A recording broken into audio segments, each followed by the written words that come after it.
சான்ஸை மிஸ் பண்ணிடாதீங்க மக்களே. ஒரு காமராஜர் தானா, ஒரு அண்ணா தானா, ஒரு எம்ஜிஆர் தானா நம்ம தமிழ்நாட்டுக்கு?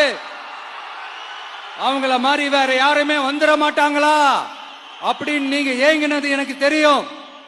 அத மனசுல வச்சுக்கிட்டு தான் நம்ம டிவிக்கே வந்திருக்கிறோம். நம்ம டிவிக்கு யார் யார் மாதிரி எல்லாம் உழைக்கும் சொல்லவா? ஐயா முத்துராமலிங்க தேவர் மாதிரி, ஐயா வீரன் சுந்தரலிங்கம் மாதிரி, ஐயா பாபுசி மாதிரி, ஐயா அழகு முத்துக்கோன் மாதிரி, ஐயா கட்டபொம்மன் மாதிரி, ஐயா ஒண்டி வீரன் மாதிரி, ஐயா குரூஸ் பெர்னாண்டஸ் மாதிரி மாதிரி ஒட்டுமொத்த தமிழ்நாட்டு மண்ணுக்கும் உழைக்கும், உழைச்சிக்கிட்டே இருக்கும்.